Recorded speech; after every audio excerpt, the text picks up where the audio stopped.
안녕하십니까. 세상 읽기 심리학자 김태형입니다. 네, 안녕하십니까. 박경식입니다. 네, 지난 시간에 총선 점을 치셨는데 이제 잘 맞을 거라고 보고요. 총선이 민주개혁 진영의 압승 내지는 뭐 신승, 뭐 아직 아슬아슬하게 얘기하지만 않고 상당한 정도로만 눌러도 전국은 요동칠 것 같습니다. 그래서 오늘은 총선이 끝난 뒤에 정치가 어떻게 돌아갈 것인지 그 정치 전망을 한번 해보는 시간을 갖도록 하겠습니다. 어쨌든 이제 이번 총선의 결과는 못해도 한 170석, 네. 그 최대치 그 200석 인근 언저리에서 170에서 이렇게 최저치가 한 170석, 165석은 넘을 것 같아요. 네. 그리고 이제 최대치는 200석을 넘으면 좋겠는데, 그건 이제 투표율이 70, 한 2, 3%가 됐을 때, 좀 기대해 볼 만한 상황인 것 같고요. 그래서, 사실 200석이 넘으면 뭐, 더할 나위 없이 좋은데, 좀 현재로서는 거기까지는 아닌 것 같고, 어쨌든 그걸 기대해 보면서, 그러면 이제 이 총선 이후에 전국 전망을 좀 잠깐 하면 우선 모 방송국에서 사실은 총선 투표 결과를 하는 저 방송의 해설사로 그 이쪽에는 이제 유시민 저기하고 평론가하고 이쪽에는 유승민 전 의원을 좀 모셨는데 초청을 했는데 유승민 전 의원이 처음에는 오케이 했다가 그 다음 날인가 곧바로 안 되겠다라고 얘기를 했답니다. 근데 그 얘기가 바꿔 말하면 유승민으로서는 계산을 한 겁니다. 유승민 역할론이 이제 국민의힘에서 극극하게 부상을 하면 자기가 모 방송을 이런 데 가서 좀 안 좋은 소리를 하게 되면 용산이나 이런 쪽에서 어차피 한동훈이는 날아가고 그러면 기껏해서 살아 돌아올 소질을 갖고 있는 사람을 당대표로 나가야 되는데 그러면 우리가 흔히 말하는 나배 동작의 나경원이나 용산의 권영세 정도인데 지금 현재 추세로 보게 되면 나배도 아웃될 수도 있고 용산 권영세도 아웃이 되면 그러면 당장 유승민 역할론이 대두될 수밖에 없는데 저 자식 선거 끝나자마자 가가지고서는 초치는 발언을 했으니까 저거 안 돼. 그러면 유승민 역할론이 수그러들까봐 왜 유승민이 나 노! 소위 말하면 이제 표정관리 들어갔다라는 평가들이 있습니다. 그런 평가가 있다? 바꿔 말하면 이제 그만큼, 국힘 내부에서도 아무래도 이제 윤석열의 장악력이 급격하게 떨어지고, 윤석열의 장악력이 떨어지면 한동훈은 당연히 아웃인 거고, 그렇죠. 그 다음에 한동훈은 기본적으로 배지도 아니지 않습니까? 그러죠. 그러다 보면 이제 배지 중에서 하나 골라야 되는데 배지 중에 만만한 애들이 없는 거예요. 살아 돌아올 애들이 별로 없어요. 지금 뭐 안철수도 이게 귀한에 캐스천 마크가 들어가고 나경원도 캐스천 마크. 권영세는 아주 위태위태해요. 그러면 이제 다시 대표로 할 수 있는 게 주호영이나 뭐 TK에서 불러 모아야 되는데 주호영은 믿을 수가 없어요. 그렇다고 김기현이를 다시 데리고 와요? 김기현 칼 갈고 있는데 말이 안 되잖아요. 지금 여러 가지로 좀 어려움들이 있고 그다음 두 번째 윤석열이 택할 길은 딱 두 개밖에 없습니다. 하나는 총선 결과를 겸허히 받아들여서 민주개혁 진영에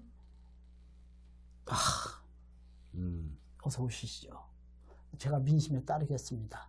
아니면 총리 다 자르고 거국대가 뭐 이런 식으로 하든가. 그럴 가능성이 있어요? 윤석열이? 어떻게 생각하세요? 전 없는 것 같은데요. 저도 동의해요. 그게 사실은 바람직한 방향인데 그럴 가능성이 없고요. 그럼 또 하나는 지금까지 하던 방식 그대로 가는 거죠. 무대뽀로. 까짓 거. 이왕 나는 뭐, 내 갈 길 간다. 이왕 베린 몸.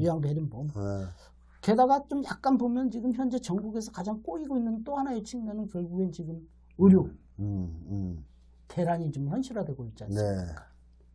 이미 쟤들이 돌아올 길을 강을 건넜다 그래서 이제 저 의사들도 윤 정권 퇴진운동에 뛰어들겠다라고 이제 선언하는 마당에 일단 총선에서 깨지는 건 깨진 건 깨지는 거고 당장 이제 의료 대란부터가 이제 어려운 측면이고 경제도 또 심각해질 것 경제도 이제 심각해지고 그래서 어떻게 보면 이제 민주당이나 이제 선언돼서 이제 승기를 잡았지 않습니까? 이거 안 되겠다. 윤석열도 탄핵해라. 탄핵하자. 뭐 거의 이제 공세들이 강화될 거고 빨리 사실상 이제 대두덕이죠 이제.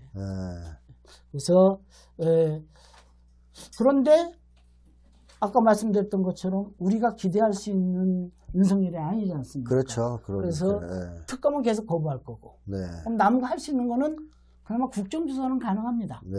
어쨌든 다수로 할 수 있는 게.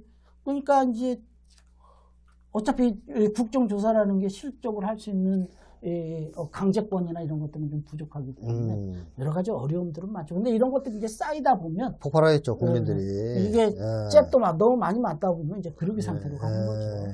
그래서 이제 윤석열 입장에서는 정계 개편의 욕망이 이제 성장을 하게 되겠죠.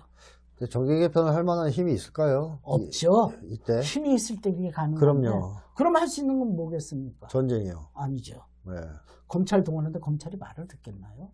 이제 검찰도 눈치 보겠죠. 이제 검찰하면 이제 계속 탄핵인데. 검찰도 탄핵인데. 그럼요. 그래서 어쨌든지 간에 윤석열의 입장으로서는 이제 대두덕이라고 우리가 표현을 하지만 어쨌든 나라로서는 굉장히 좀 우리 민생에 있어서는 굉장히 좀 험난한 몇 개월이 좀 되기는 될 것 같습니다. 빨리 쫓아내야 되겠구만요. 봐니까. 길은 그거밖에 없죠. 아니면 개과천선해서 하는 건데 개과천선에 그건 안 됩니다. 제가 장담한 건데. 제 개과천선의 기회가 전혀 안 보이잖아요. 문제는 이제 그거고. 윤석열 개과천선 시키는 것보다는 개를 사람으로 만드는 게 쉬워요. 우리도 이제 앞으로 여기에다가 쑥과 마늘을 넣고 이 쑥과 마늘이 이제 사람이 돼가는 길이 있습니까? 그 사람이 돼가는 길을 좀 우리가 좀 지켜보고 연구하면서 저 개를 사람으로, 멧돼지를 사람으로 만드는 안 된다니까요. 이거를 좀 해볼 필요가 있을 것 같습니다. 자, 그래서 윤석열을 쫓아내든가 이렇게 해야 된다. 그리고 제가 계속 여러 매체에서 얘기했듯이 걱정되는 거 하나는 사고칠 가능성이 있습니다. 이런 막바지에 몰렸을 때 그대로 넘어갈 수 없기 때문에 대형 사고를 칠 가능성도 있다. 한마디로 뭐 국지전 도발을 시도한다든가 할 가능성도 없지 않아 있다. 물론 이제 미국이 통제를 하려고 애를 쓰겠죠. 그런 상황은. 그렇죠. 네. 그러나 그걸 뚫고 이제 성렬이가 또 한 골 넣을 수도 있습니다. 사실 이제 우리가 이 총선 전망을 이렇게 하면서도 사실은 굉장히 이제 우려스러운 것들이 좀 있는 지점이 사실은 그러니까 우리가 연동형 그다음 통합비례정당 이런 걸 하면서 사실 중요한 대목들을 좀 봤지 않습니까?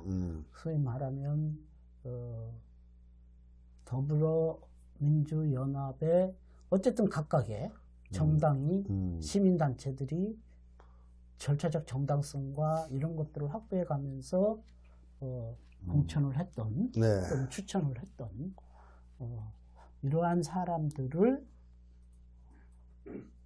뭐 진보당 출신이라고 그다음 뭐 사드 반대를 했다고. 그러니까 색깔 공격을 반미적으로 했다고. 색깔 공격의 두려움 때문에 사퇴시키는. 이제 사퇴시키는 이런 것들을 보면서 참 우려스러운 점들이 좀 있습니다. 그러니까 사실 통합비례 정당인 더불어민주연합의 공천 파행은 연대와 연합 정신을 기본적으로 훼손시키는 행위였거든요. 이 훼손시키는 이 연대와 연합 정신이 향후 정부 운영에 있어서 어떻게 이제 영향을 미칠지가 상당히 솔직히 좀 우려되는 지점이에요.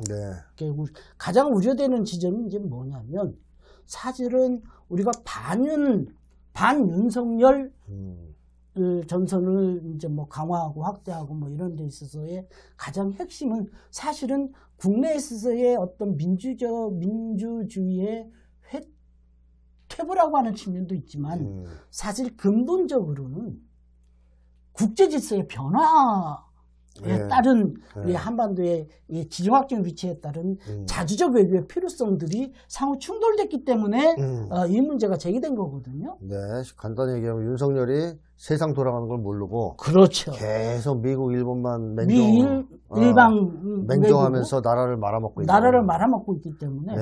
우리가 기본적으로 어쨌든 중국과 러시아나 뭐 이런 쪽에 일정하게 경제적 교류나 협력들을 강화하고 뭐 이럴 수밖에 없는 네.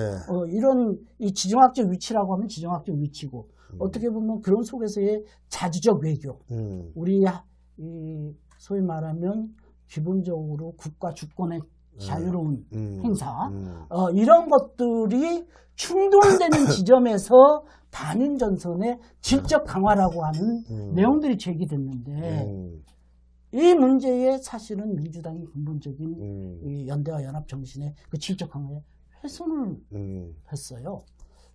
이 문제가 이제 향후 정부 운영에 있어서 오히려 반윤 전선의 질적 강화와 어떤 이 결속력 강화, 좀 더 질적 강화를 하는 데 있어서의 좀 상당히 좀 어두운 그늘을 혹은 조짐을 보이고 있지 않나 이런 측면들이 좀 우려되는 거죠. 왜냐하면 사실 지금 한반도에 있어서의 가장 위험한 거는 지금 평화가 위협받고 있는 거 아닙니까? 네, 그렇죠. 전쟁 위기가 가장 중요한 문제죠. 이런 속에서 지금 한미일 동맹 사실 어떻게도 보면 이제 군사 동맹까지 지금 바라보고 거기로 나가고 있는데 이러한 한미일 동맹의 어떤 최소한 좋다 그거를 파기하자가 아니라 그것에 대한 한미일 동맹 어떤 유연 그 다음에 일본의 이 직접적인 부분들까지는 반대하는 이런 움직임들에 동참하기는커녕 이런 부분들을 얘기한다라고 그래서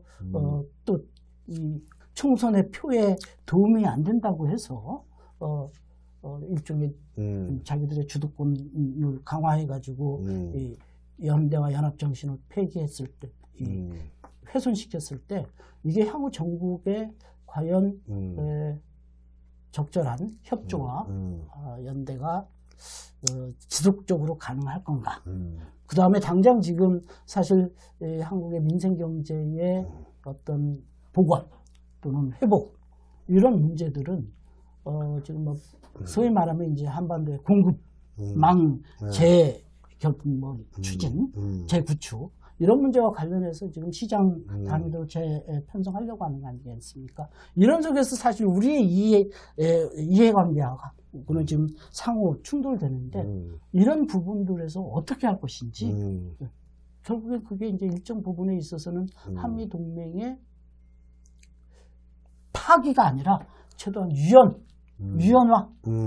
다른 의미에서의 유연화입니다. 이런 유연화 부분들이라도 얘기가 돼야 되는데 이런 것들은 거의 얘기가 되지 않고 오히려 강화 쪽으로만 일반 통행식으로 가고 있으니 이런 것들이 과연 향후에 이제 문제가 되지 않을까. 사실 그런 것들이 좀 우려가 좀 커요. 네. 그 민주당이 뭐 예를 들면 한미 군사훈련에 대해서 그거 뭐 국익에 도움 안 되면 그만둘 수도 있는 거 아니냐. 전쟁 위기가 고조되고 있는 상황에서 꼭 해야 되냐. 이런 목소리 정도는 낼 수 있어야 되는데 그런 정도가 아니다. 그거 반대했다고 너 후보 안 돼. 하는 정도로 색깔론에 취약하다면 그렇죠. 또 돌아가는 국제정세라든가 흐름을 모른다면 앞으로 좀 어려움이 있을 것이다. 이런 말씀이시죠. 그렇죠. 자, 저는 어쨌든 뭐 계속 여러 차례 얘기했지만 색깔 공격을 국민들은 별로 안 무서워하는 것 같아요. 이젠 별로 신경도 안 쓰고 별로 무서워하지 않습니다. 근데 민주당은 매우 무서워하는 것 같습니다. 그렇죠.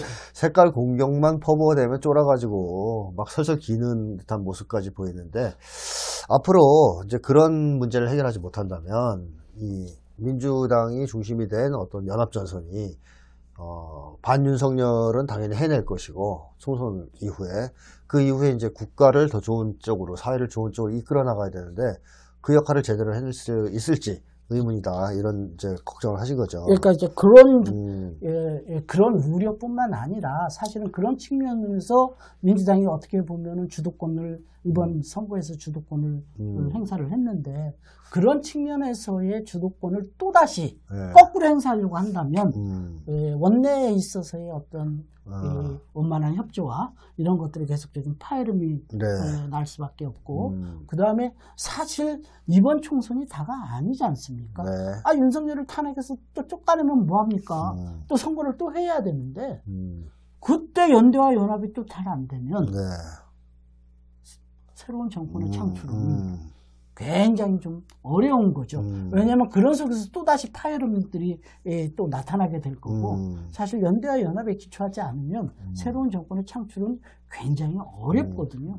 그런데 또 주춤주춤되고 또 그 표 때문에 색깔론을 두려워하고 이렇게 되면 사실은 굉장히 좀 어렵지 않을까 이런 것들이 좀 우려된다라는 거죠. 알겠습니다. 자, 그런 점에 대해서 앞으로 총선이 끝나면 다 잘 됐다 이제 윤석열 TV에 안 나오니까 다 해결됐다 이렇게 생각할 게 아니고 한국 사회가 어디로 나가야 될지에 대한 치열한 논의 그 다음에 민주당이 그 방향으로 나가지 않을 때 지적과 비판 이런 것들이 있었으면 좋겠고요. 그래야 윤석열이 무너진 다음에 더 좋은 사회, 더 좋은 미래를 앞당길 수 있다고 생각합니다. 자, 말씀 고맙습니다. 오늘 여기까지 하겠습니다. 예.